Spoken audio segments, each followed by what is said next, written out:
Olá, pessoal. Aqui é o Edmilson Migovski, sou médico e professor da Universidade Federal do Rio de Janeiro. E nesse podcast eu trouxe a Alde Ribeiro.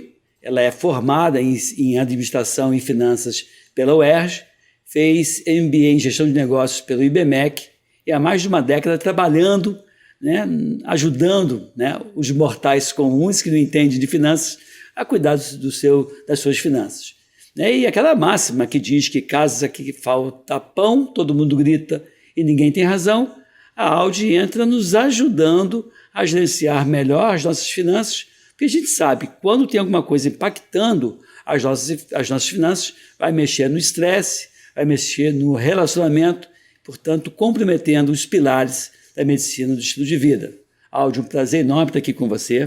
Obrigado aí por você disponibilizar o seu tempo para estar aqui com a gente. E você falou na sua formação que é administração e finanças. A primeira pergunta é, qual é a diferença para a economia, a faculdade de economia? Obrigada, Edmilson, pelo convite. Na verdade, a formação de administração de empresas é muito voltada para a gestão empresarial. Sim. E aí, quando a gente coloca na grade administração e finanças, é uma forma mais completa, não só de fazer a administração de empresas, mas de finanças pessoais, de finanças empresariais e também pública. Então, ela abrange ali um pouquinho mais do tema de administração. Então, você falou a pública, empresa e pessoas. Você hoje se volta mais para as pessoas. Isso, para o planejamento financeiro familiar. Tá. E como é que é o teu trabalho? Como é que o que você precisa saber de mim ou saber do teu cliente e que conselhos você de cara daria para as pessoas que querem ter um mínimo de segurança em qualquer momento? Eu acho que o momento atual do país ainda é um momento melhor do que muitos outros países. Eu acho que esse momento político deixa a gente um pouco angustiado, porque a gente vê um monte de coisa, mas, de qualquer forma, prudência e caldo de galinha não faz mal para ninguém. O que você aconselha para a gente, Alde? Na verdade, no mundo de finanças pessoais, nós temos ali 3 metas, Uma das metas é a nossa reserva de urgência e emergência, que é aquela ali de curtíssimo prazo. Prazo é o dinheiro que nós vamos acessar em qualquer emergência realmente que nós temos ali, no nosso dia a dia. Sim. Então, por exemplo, ajeitar o cabelo é uma emergência, não, né? Não, Mas, bom, aqui a gente podia reservar uma doença, quando você não tem plano de saúde. Exatamente. Às vezes um carro que quebrou, alguma coisa assim. Uma doença, um carro quebrou, uma viagem inesperada, Ou até mesmo, infelizmente, uma morte, demissão também. Exatamente. Nessa reserva, nós aconselhamos ali, dependendo a frequência de renda do cliente, Sim. Que ele tenha 6 vezes ali, no mínimo 6 vezes a sua renda ou o seu gasto atual. Digamos que uma pessoa ganhe R$3.000 por mês, uma renda para emergência seria ter 18 a 20 mil reais guardadinho, aplicado de preferência, para ser utilizado numa situação de urgência, como, por exemplo, até perda de um emprego, para segurar o cara, exatamente, a pessoa por 6 meses ali, Tá. Então, essa é a nossa reserva ali de fácil acesso, é o que a gente vai deixar ali em D+1. O que é D+1, Alde? É um dinheiro que, se eu precisar, eu vou pedir resgate, eu vou ter na conta no mesmo dia, sabe? Entendi. Não, é diferente de um dinheiro, eu estou pensando em comprar um carro, estou pensando em comprar um bem. Aí a gente vai para ali para emergência ali de formação de patrimônio, de emergência, não, desculpa, para a formação de patrimônio, é outra esferazinha, Tá, e nessa questão de você formar patrimônio ou alguma coisa que te jogue no outro patamar, você estaria, entre aspas, autorizado eventualmente lançar mão até dessa reserva emergencial? Não, jamais. Não, essa você não mexeria. É isso. Tá, e qual seria, na tua opinião, digamos que a pessoa está vendo a gente aqui agora, ela não fez nenhuma reserva, não tem nada, mas gostou dessa ideia de ter 6 vezes o seu salário guardado para uma situação emergencial. Qual seria a meta que você iria propor para ele, para que ele, ao longo de quanto tempo, chegasse a esses 6 salários guardados? Não dá para ser 6 meses. Qual seria a tua proposta para ser uma coisa mais realista, para dizer, faz isso nesse caminho, que daqui a tantos meses você alcança esse valor de 6 vezes o que você ganha? Qual seria esse prazo? Tá. O ideal é a gente guarde ali pelo menos 30% da nossa renda. Poxa, Tá? 30% de 3 É mil... uma coisa, é algo desafiador, né? Sim. Então, é pensado que eu estou ganhando 100%, 70% eu tenho ali para os meus gastos domésticos, para minha manutenção, e 30% eu teria que guardar, tá? Tá. Aldi, mas isso não é factível na maioria dos casos.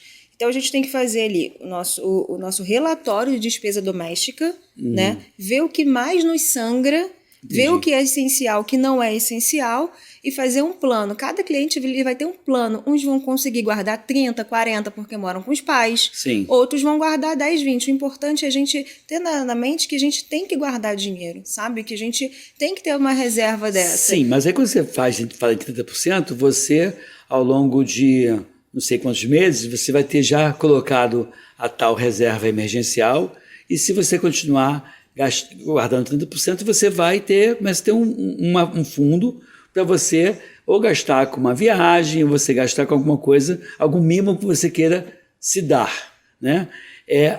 Onde você colocaria este dinheiro, que você já então guardou o recurso para emergência, numa categoria que você chamou de D+1, e aí o que? Poupança? Não, pelo amor de Deus. Pelo amor de Deus. Qual seria, então, o investimento a princípio? Na verdade, investimentos de banco de baixo risco e com alta liquidez. Banco, corretora, a gente costuma trabalhar com CDB ou com LCI, algo que um fundo de investimento de baixo risco, também D+1. Quando você fala baixo risco, ele não rende muito, ele rende dentro de alguma coisa coerente ou de bom senso de mercado. Mas a partir de qual valor eu poderia colocar? Porque assim, a pessoa que tem menos renda, tem menos informação, ela simplesmente vai lá e coloca na poupança, às vezes rendendo 0,40, 0,45 de juros ao mês, é muito pouco, mas eu posso botar R$1, 10, 20 ou 1.000 e eu vou ter como botar. Esses outros investimentos fora a poupança, que não teria, a princípio, um valor mínimo para você colocar, tem algum que te restringe? Não, esse aqui só posso colocar depois que eu tiver R$10.000, aí eu posso pensar a aplicar.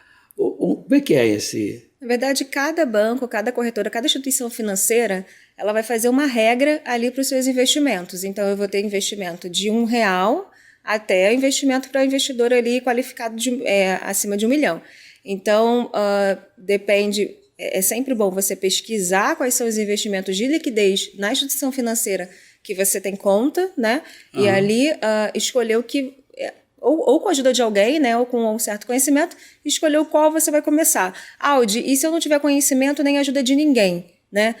CDB é certificado de depósito bancário, né? Ele paga mais do que poupança.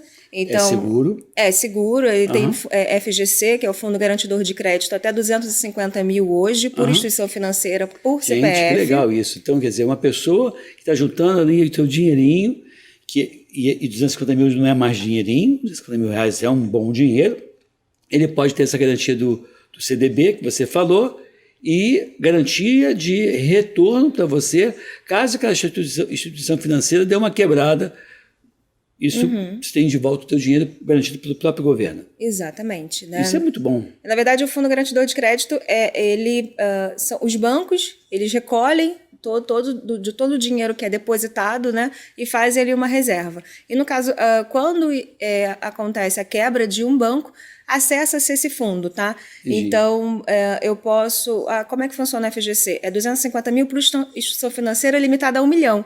Então, até o investidor que tem mais de 250 mil e quer se manter dentro do Fundo Garantidor de Crédito, ele pode aplicar em diferentes bancos. Diferentes instituições financeiras que participem do FGC, claro, né? E tem ali esses produtos. Eu queria que você desse uma pincelada em Bitcoin. Eu sei que não é uma coisa que você... ou trabalha, não sei, mas assim...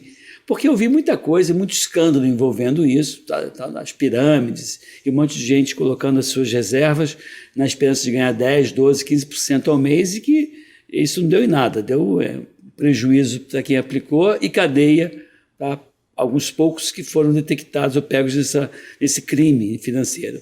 Como é que é essa questão do Bitcoin? O Bitcoin ele é um tipo de criptomoeda, um criptoativo, né? Então é o mais conhecido de todos. Hoje nós temos milhares de outros criptoativos, né? O que acontece é que golpe tem em qualquer lugar, né? Infelizmente, e aqui no Brasil não é diferente. E fizeram uma pirâmide como esse golpe já conhecido no mercado e colocaram no fundo dessa pirâmide o nome de Bitcoin, como se tivesse lastreado em Bitcoin, mas na verdade nunca teve um lastro em Bitcoin. Não sabia. Entendeu? Pô, maldade então, isso, né? Porque você está investindo em Bitcoin, mas não, você não estava. Você estava participando de uma pirâmide, né? Então não tinha um lastro. Só um detalhe, assim, mais uma informação dessa mídia atual, muitas vezes tendenciosa, que não se mostra isenta, que faz com que a notícia chegue à população na ponta de uma forma equivocada. Pô, eu sou uma pessoa diferenciada. Eu o tempo todo associei essa coisa daqueles crimes lá de Cabo Frio a Bitcoin. Eu fiquei cada vez mais assustado. Tanto é que uma vez eu falei com você e você tem como colocar alguma coisa, tem alguns fundos que levam em consideração.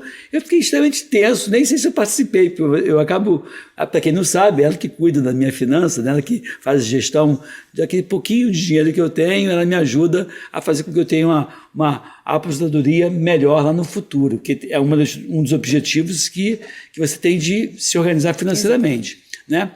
Mas, então, é legal você esclarecer que nada tem a ver, puseram o nome, mas não tem a ver com o investimento propriamente dito. Exatamente. O que acontece é que quando lançaram esse golpe, o Bitcoin chegou no Brasil com aquela promessa era R$1 e virou 10 mil, sabe? De um crescimento muito rápido. Então, eles aproveitaram essas notícias para fazer esse golpe de pirâmide de novo. Entendi. Não estou dizendo, eu não tive acesso, né, à parte econômica desse golpe. Não estou dizendo que não tinha nenhum tipo de investimento. Até podia ter investimento, mas não tinha o lastro todo, porque senão as pessoas seriam pagas e não levariam efetivamente o golpe, né? Me ocorreu um fato quando você fala que tem que olhar a planilha de gastos e ver formas de enxugar. O ideal é que você faça isso no casamento, marido e mulher, que façam juntos. Ou individual, se eles não conversarem do ponto de vista econômico. Mas dentro dessas coisas que você senta e conversa com esse casal, qual foi a coisa mais estranha que você propôs, né, para que a pessoa tirasse, e a pessoa se recusou a tirar, que para você era alguma coisa muito fácil de fazer, Aldi? Engraçada essa história, assim, porque 10 anos, né, a gente tem algumas, né? Então, assim, atendendo casais em planejamento financeiro, eu já presenciei bastante história, assim. Acho que mais impactante que eu tive é que eu tive que atender o mesmo cliente 2 vezes. Ele tinha 2 famílias. E obviamente uma não sabia da outra, né? É padre, né? Você tá ali como planejadora financeira, você tá ali fazendo um papel ali de padre. Quer dizer como tem ditado, você não pode mentir para médico, para padre e nem para administrador financeiro. Nem para administrador financeiro, Abre né? o jogo que é melhor. É verdade. E aí, e esse cidadão, ele tinha diferentes pesos e medidas no caso do um e outro, ou ele foi igualmente rigoroso, justo com as duas partes? Olha, eu não lembro, assim, em detalhes, né? Isso já faz muito tempo, mas eu lembro que uma tinha filhos, a outra não tinha, então, assim, o orçamento de uma família era mais robusto do que da outra. Mas era isso, né? Eu brincava e falava assim, olha, sobre o seu seguro de vida, quando você morrer, eu vou deixar as 2 trancadas na sala e vou sair, tá? Eu não tenho nada a ver com isso. Caramba, que doideira. E coisas mesmo para tirar da planilha. Tipo assim, poxa, eu não posso tirar isso de forma alguma. Tinha alguma coisa muito supérflua que a pessoa se apegava àquilo com muita veemência? Primeira pergunta. E segunda pergunta, quem corta mais fácil os extras? Um homem ou a mulher? É difícil responder essa. Né? Homem ou mulher, acho que todo mundo tem ali o mesmo, mais ou menos o mesmo perfil. Ninguém quer abrir mão, né, de algo que está acostumado a fazer. Então, por exemplo, o homem que sai todo dia para beber num bar caro, né? Você já está acostumado a fazer isso, sabe? Não dá para... É como se fosse quando você vai ao médico e fala assim, eu quero emagrecer. Aí você fala assim, eu quero emagrecer, mas eu como pizza todo dia. Né? Então, não dá para comer pizza só 2 vezes na semana, não dá para ir para academia 5 vezes, né? Então, é mais ou menos esse o trabalho que o planejador financeiro tenta realizar com a família. Mas isso fica a critério da família. O que para vocês, vocês não podem abrir mão de jeito nenhum, e o que vocês consideram que você pode abrir mão assim, em busca desse sonho, em busca desse objetivo? Sabe? E o ideal é sempre que o marido e a mulher, eles realmente abram a finança, sabe? Fidelidade financeira também. Entendi. Além da fidelidade conjugal, né? A fidelidade financeira também, isso é super importante. E importante dizer que, às vezes, um ganha 10 mil, outro ganha 1.000. E as contas não vão ser divididas iguais. Claro, é o proporcional, né? O que um ganha e aquilo que o outro ganha, né? Então, é isso também. Isso é bem interessante. Então, quer dizer, tanto o homem quanto a mulher, eles são muito rigorosos, né? Assim, não tem diferença entre os dois. E também, quando a pessoa chega a chamar uma gestora financeira para opinar, eles estão dispostos a negociar, né? E você vê, na tua visão, que é mais frequente ao chamar, o cara está com a intenção de economizar, chama você, e você impacta e modifica a vida dessas pessoas, de cada 100 casais ou 100 pessoas, em quantas realmente tem alguma coisa para mudar. Porque eu te falando isso, que me dava uma certa aborrecimento naquela época do racionamento de energia elétrica, que eu tinha eu sempre fui muito cuidadoso com a energia elétrica da minha casa, não ficava deixando nada aceso, e aí, de uma hora para outra, na época, já tem uns 10 anos, o governo falou, olha, quem fizer a maior economia, eu vou bonificar mais. E eu falei, cara, é absurdo comigo, porque eu já estou na minha economia máxima, eu não tenho mais como reduzir a energia lá de casa, que eu sempre fui muito cuidadoso, né? Nesse caso, você tem situações onde você entra e quantos por cento realmente promovem alguma mudança, porque tinha gordura para queimar, e quantos não tem nada? Porque a minha pergunta é se você impactou com frequência ou impactou poucas vezes quando você olha a planilha, se debruça na planilha financeira daquela família. Tá. Sim, eu acho que quando a pessoa ela chega no planejador financeiro, ela já está com essa cabeça, eu quero mudar a minha vida financeira, muito. Eu quero fazer alguma coisa, então é muito mais fácil. E é engraçado que quando a gente está conversando assim, com a pessoa que te chama, você já percebe, né, o quanto ela quer fazer ou não, o quanto é importante para ela ele fazer ou não. Você já faz um pré-julgamento assim, isso aqui vai dar certo, não, isso aqui eu acho que era só uma curiosidade, né? Entendi. Mas o meu trabalho, assim, e o que eu mais gosto de fazer é realmente fazer um planejamento financeiro e ver que aquilo ali deu certo, sabe? E acompanhar, porque eu acompanho mesmo, eu puxo a orelha, sabe? Então eu ligo e falo, por que você tirou 5.000 reais? Não estou te entendendo. Por que você sacou 50 reais no caixa eletrônico em Nova Iguaçu, sabe? Eu faço... Entendi. Às vezes eu faço ali um acompanhamento bem próximo. E é bom ver assim os clientes evoluindo e seguindo o plano, sabe? Eu acho que não só economizar, porque quando a pessoa vem conversar com você, ela já está pensando ali em economizar, ela está pensando no futuro dela ou em alguma emergência que pode acontecer. Mas a pessoa abrir a vida dela para você e você, com o que você adquiriu de conhecimento, indicar, nossa, eu consigo impactar e indicar um investimento que valeu a pena para essa pessoa, ou indicar um plano de negócios, um plano financeiro que faz sentido para a vida daquela pessoa. Então, isso assim, me deixa até emocionada em saber que... Legal, claro. Você ajuda, né? É como se fosse... você cuida da saúde das pessoas, eu cuido da saúde financeira das pessoas. Eu acho que uma coisa está muito ligada à outra. Totalmente. Como você disse, a gente passa estresse quando não tem dinheiro para pagar as contas. É claro, é horrível. Exatamente. Né? Mas eu queria que você me ajudasse a decidir se eu compraria uma casa financiada em 350 meses, como a gente vê, ou se eu pagaria aluguel e não compraria nada, porque 350 meses é muito tempo, não dá para você imaginar.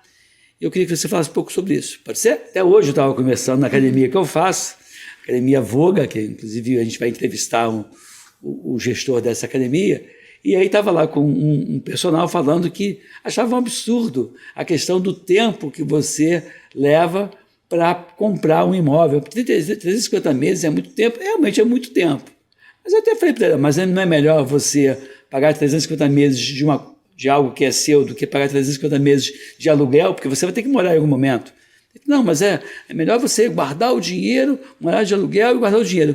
Mas eu fico pensando que essas moradias mais populares, o valor da mensalidade, com enorme frequência, é menor do que o valor do próprio aluguel, dependendo da situação. Eu conheço, por exemplo, a realidade econômica no Terreirão, que é uma comunidade, para quem não é do Rio de Janeiro, que fica perto do Recreio dos Bandeirantes, e você vê lá os aluguéis de R$ 1.100, R$ 1.200, R$ 1.300 de imóveis bem pequenos, do tamanho ou menor do que esses imóveis construídos por essas construtoras mais populares. Mas como é que seria, né, a tua opinião sobre essa questão de o que é melhor, alugar ou comprar? Tá bom, Ed. Assim, Edmilson, nós temos na nossa sociedade, né, ali basicamente ali dividido, né, quem tem muito dinheiro, né, e também quem tem pouco, quase nada. Então, quando você pensa ali, quem tem pouco, quase nada, é muito difícil hoje você conseguir um financiamento. Ah, mas tem os bancos do governo, mas aí você tem que ter uma renda. Uma renda. Você tem que ter ali um nome, um nome limpo, mas enfim, é o popular, né? Sem restrição. E é muito difícil essas pessoas de baixa renda chegarem numa vida de 18, de 20 anos, de 25, quando vão pensar em comprar, que não tenha tido nenhuma passagem por um órgão restritivo de crédito, né? Porque viver uma vida ali bem difícil financeiramente não teve uma educação financeira que começou a juntar desde pequeno, né? Não vem com uma base de uma família que ensina a fazer essa reserva de urgência e emergência. Então, é bem difícil. Então, quando a gente olha para essas famílias, às vezes o aluguel pode ser mais caro, mas é a única solução. Então, por isso tem tantos imóveis aí alugando, tanta gente alugando imóvel, né? Quando a gente pensa num público assim de mais alta renda, eu uso dinheiro para comprar à vista ou eu financio? E aí a gente vai entrar no depende. Né? Entendi. E aí a gente vai entrar no depende porque... Do jeito que você quer aquele bem, né? Dos juros. Financio a qual prazo, a qual juros, consigo investir esse dinheiro, a qual prazo, a qual juros. Então a gente vai analisar as duas esferas e falar, realmente comprando à vista eu tenho desconto, comprando à vista eu não vou ter os juros do financiamento, que vai ser maior do que os juros de um rendimento, digamos assim. Claro. Então, tem que ser analisado caso a caso, né, para a gente decidir se compra um imóvel ou se mora de aluguel. Né? Hoje, com a nossa taxa de juros ali a 13,75...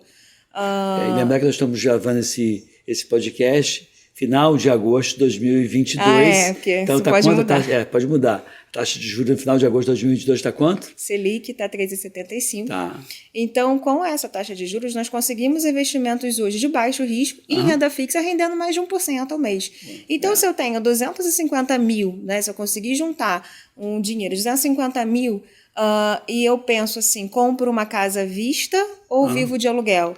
Hoje, se você for alugar um ambiente, uma casa, né, que custaria 250 mil, ela vai ter um aluguel ali em torno de R$1.000. Entendi. R$1.500. Entendi. Ou seja, e o seu dinheiro investido 250 mil vai te dar R$2.500. R$2.500. Então, sabe? Então, tem momentos na economia que é factível você ter uma renda passiva sobre esse dinheiro que você tem, que pague o aluguel e sobra o dinheiro. Né? E vão ter momentos na economia, como a gente teve de 2% de Selic, que a gente não conseguia custear, por exemplo, nem se quiser, 2% de Selic ao ano, né?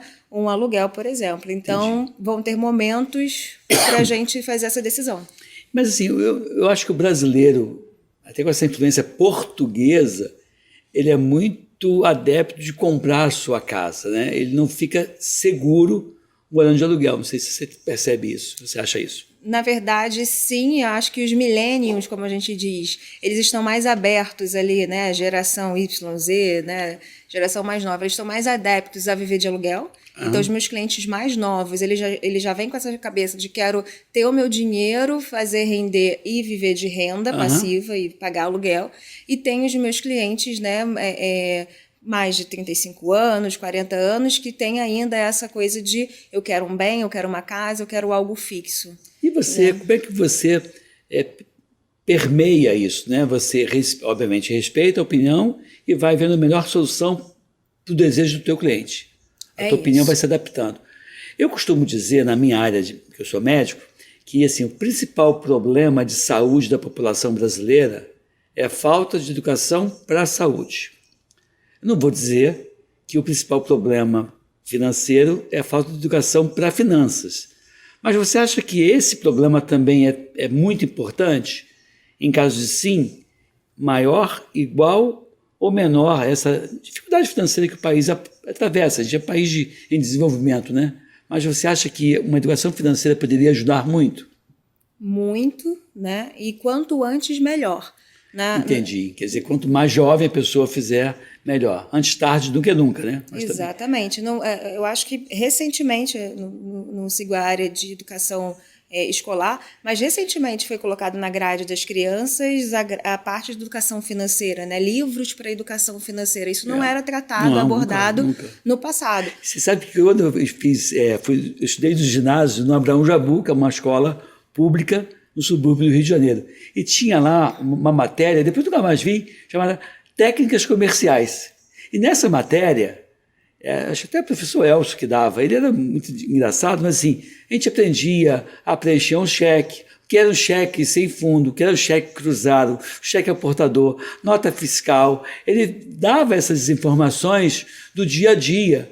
E não sei se eu estou falando do dia, eu estou com 62 anos de idade, estou falando na época eu tinha 12 ou 13 anos, 50 anos atrás, quase, 45 anos atrás. Então é engraçado que isso não foi mantido num colégio público municipal, que para mim é uma boa ideia, né?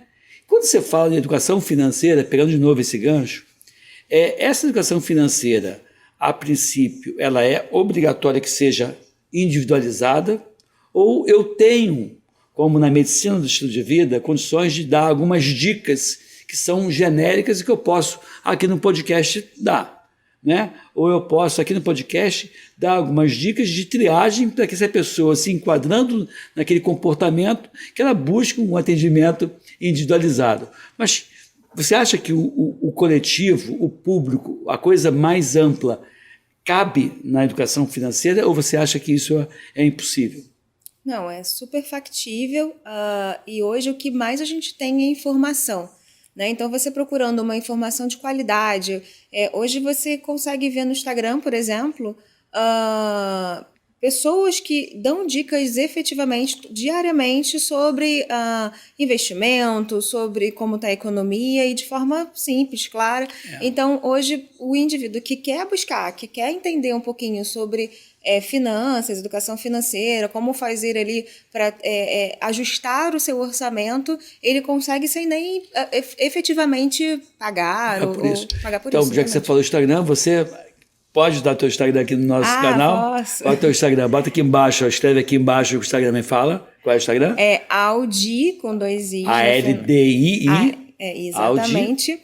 Ponto Carvalho. E tem o meu conta aí, Audi, que é o de trabalho aí que eu estou tentando desenvolver. Tá, então eu vou colocar aqui embaixo para que as pessoas possam seguir e mandar mensagem para você.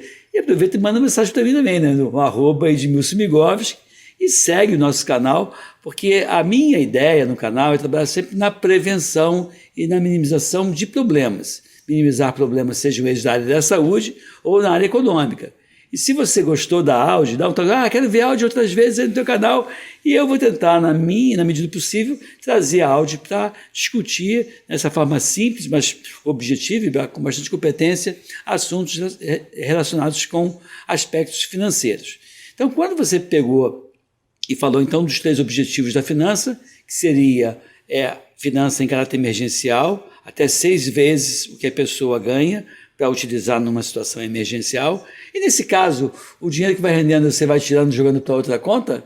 Vai jogando para aquela de longo prazo? Ou você deixa lá sem mexer? Porque você falou que tem determinadas aplicações que estão no 1% ao mês. Então, queira ou não, tudo bem, tem juros sobre juros, mas, a grosso modo, depois de um ano, teria no mínimo aí 12% ou 13% de juros. E aí eu posso pegar esse dinheiro, se fosse ainda 6 vezes o que eu ganho, e botar numa outra aplicação de mais longo prazo? Pode. Ou você prefere não? Me fala.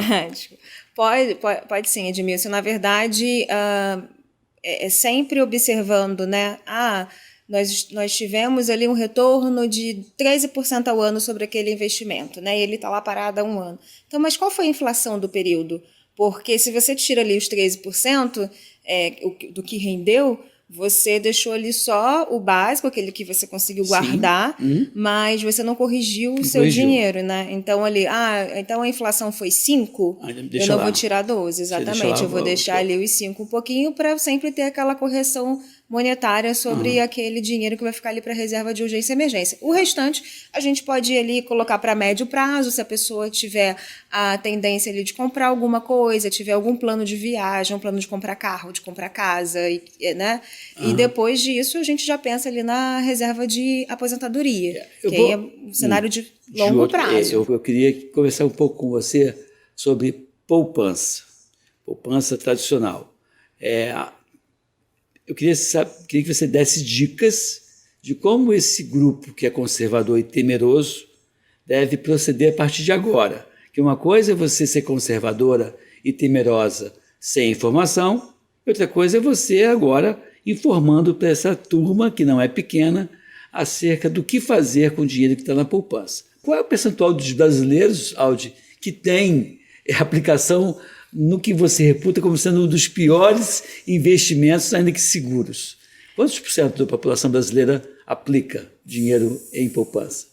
Edmilson, cerca de 25% aí da população. 25% que dá economiza 60, 70 milhões de pessoas. Economiza ali em poupança. Então, não sei se por desinformação, né? A desinformação ali ela gera assim um certo medo, mas a poupança ela também participa do Fundo Garantidor de Crédito. Sim. Então, como outros produtos. Só define o que é Fundo Garantidor de Crédito, vai que a pessoa tenha corrido aqui e não tenha entendido direito. FGC, Fundo Garantidor de Crédito, ele determina ali, né, que por instituição, por CPF, é seguro 250 mil e em todo o território nacional ali até 1 milhão por pessoa física. Por pessoa física, você pode ter 250 mil numa, noutra, total de 1 milhão, teria garantia de que se aquela instituição quebrasse, eu teria o recurso de volta. Exatamente, então tem até como você diversificar ali bancos e instituições financeiras para você ter esse seguro por completo, digamos assim, né? Quando você pega, então, 25%, vira e mexe, você encontra, dentre as pessoas que a convidam para opinar, que pedem a sua consultoria, pessoas que têm poupança. Como é que você consegue demover a pessoa dessa questão? Quais são os argumentos que você utiliza? Essa é a primeira pergunta. A segunda pergunta é, você consegue uma taxa de sucesso dessa conversão de quantos por cento? Quantas pessoas, em cada 100 pessoas que têm poupança, quantos você consegue levar para um outro investimento e qual seria esse investimento? Porque o perfil dessa pessoa é um perfil muito conservador, né? Então, você consegue levar todo mundo para outro fundo, sim ou não? Normalmente sim, né? E aí, Aldi, como é que você mostra isso para a pessoa? Normalmente eu mostro o que ela está deixando de ganhar. Entendi. Então, o que ela está deixando de ganhar, tanto no dinheiro que ela está perdendo para a inflação, porque você deixa na poupança. A poupança ela rende 70% de Selic mais TR. Então, ela está rendendo ali 70% da Selic atual de 13,75. E as pessoas falam, nossa, mas está ótimo. Não está ótimo, porque tem coisa melhor com o mesmo perfil de segurança.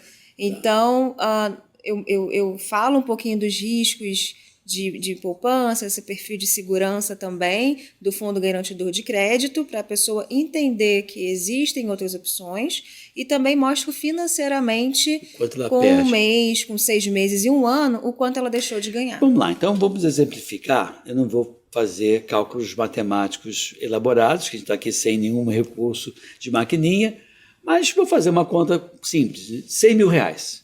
Digamos que eu tivesse 100 mil reais numa poupança e está lá aplicado a partir de 1º de janeiro de 2022 até dezembro, 31 de dezembro de 2022, portanto 12 meses depois, quanto eu em um ano terei ganho em termos de poupança E quanto você acha que eu estou perdendo se eu fosse utilizar esse mesmo recurso em uma outra aplicação que você repute como segura e melhor em termos de rentabilidade?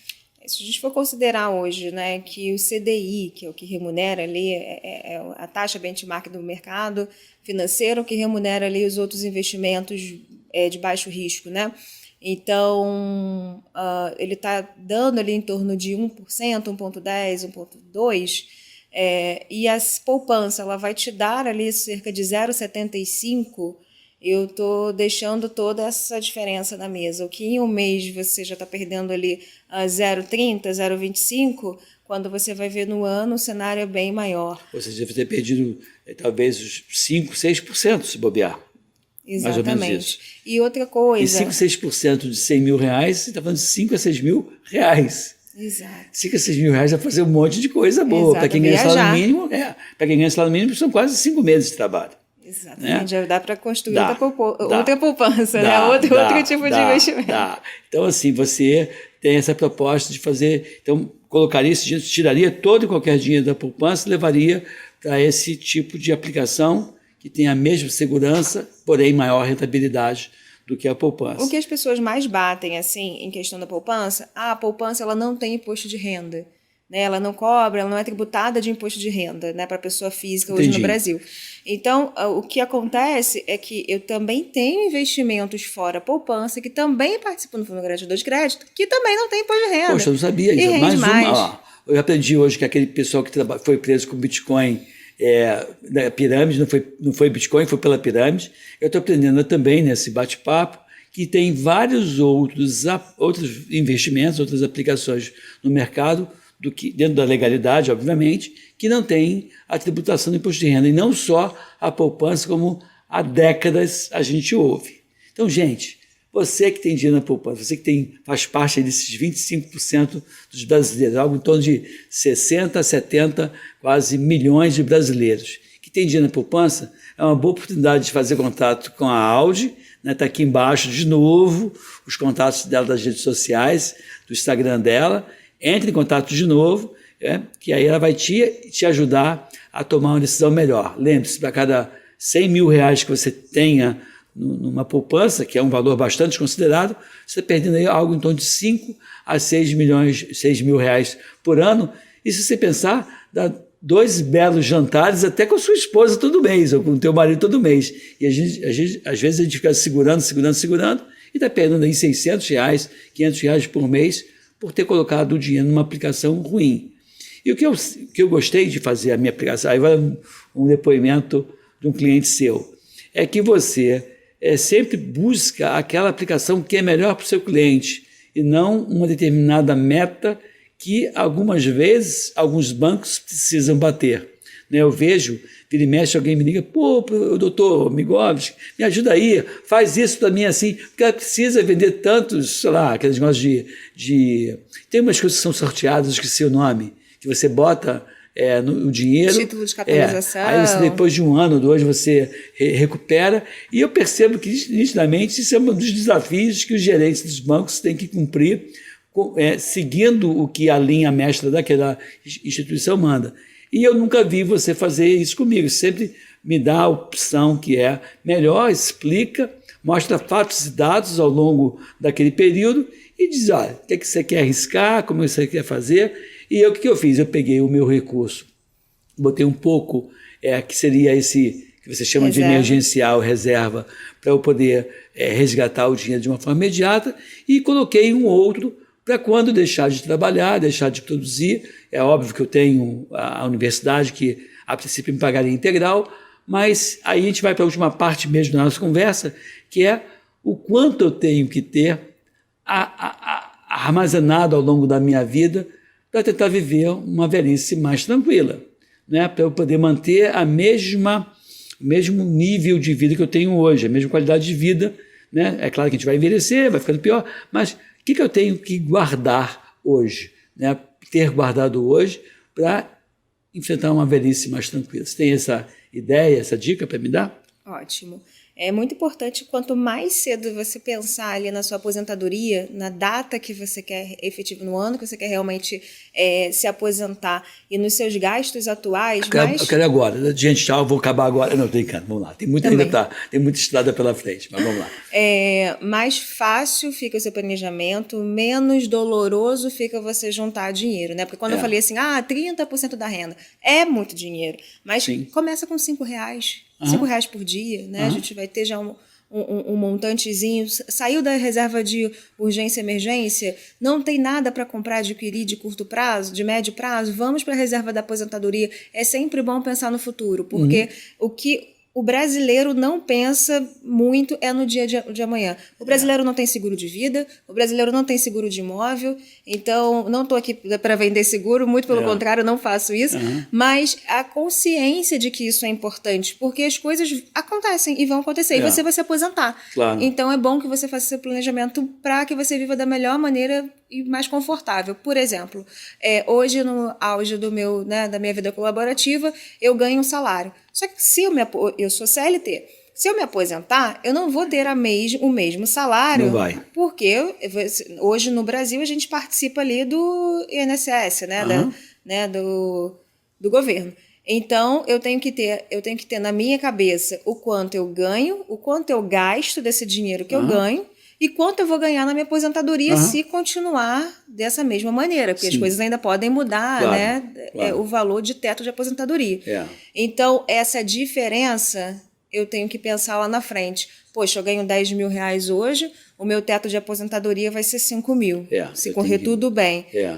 Como é que eu vou juntar esses outros 5 mil para quando eu ficar velha, eu não passar perrengue, digamos assim, né? É claro que tem aquelas questões que você gasta para trabalhar, né? Quando você ganha 10 mil, você tem uma série de gastos de comida fora, roupa, transporte, cerca de maquiagem. 70%, os estudos mostram que as suas despesas, elas diminuem 30% também. Então, entendi. 70% é fixo, você vai ali ter... Porque, na verdade, você acaba substituindo alguns gastos. Por exemplo, eu sou CLT, eu tenho um plano de saúde. Quando eu me aposentar, eu vou ter outro gasto de plano de saúde, por exemplo. Vai ficando mais velho, os planos vão ficando mais caros. Os planos vão ficando mais caros. Então, você tem ali outros gastos. Então, cerca ali de 70% ali, ele vai manter de gasto. Entendi. E você tem que ter essa ideia ali para poder chegar. Então só faltam. Então eu ganho 5, eu vou ganhar 5 no futuro, eu tenho que economizar 5? Não, porque eu ando juros compostos daqui a 30 anos, né? Claro. Aí a gente faz uma outra conta ali para ver se realmente isso é ideal. Ou você pode aumentar também. Eu tenho 10 mil hoje, mas quando eu envelhecer, eu quero me aposentar ganhando 20. Então você vai ter uma meta maior ali de... Tá bom. Entendi, Aldi. Foi um papo bastante esclarecedor. Você fala português, eu falo termos técnicos de economia, que é muito bom. Mesmo que os colegas que fazem economia ou administração financeira venham criticar, falou de uma forma simples, porque as pessoas falam isso, né? Você não está falando para quem entende, você está falando para pessoas como eu, que não entendem de economia e está aqui querendo aprender. Recado final, minha cara Aldi, qual seria nesse momento para a gente poder encerrar nosso podcast? Além de pedir para te seguir nas redes sociais, obviamente. Obrigada, Edmilson, aí pelo convite. Né? Realmente eu fui convidada, né, para falar de forma clara, de forma sucinta, que chegue ao máximo de pessoas possíveis. Né? Fico muito feliz aí com o convite. E assim, gente, façam educação financeira. Isso também faz parte da saúde. Com certeza. É bom economizar. Quando você começa pequeno, você vê que não faz, você acha que não faz diferença, mas lá na frente você faz. E quanto mais você economiza, mais você quer guardar, sabe? Você fica feliz. Você fica feliz ali. Quando você vai para academia, e quanto mais resultado você vê, mais você quer frequentar. Então é isso. Eu acho que esse é o recado final. Muito bom, obrigado. Olha, se vocês gostaram, comentem aqui no nosso podcast. Toda semana a gente está lançando 2 podcasts novos, tanto no meu canal no YouTube, quanto no canal do YouTube do Correio da Manhã. Espero sugestões de vocês e que vocês compartilhem esse vídeo, esse podcast. Afinal de contas, as informações, tanto na área de saúde quanto de economia, salvam vidas e humores. A gente fica melhor humorado com dinheiro no bolso. Fica aqui, fique bem. Fique com a gente.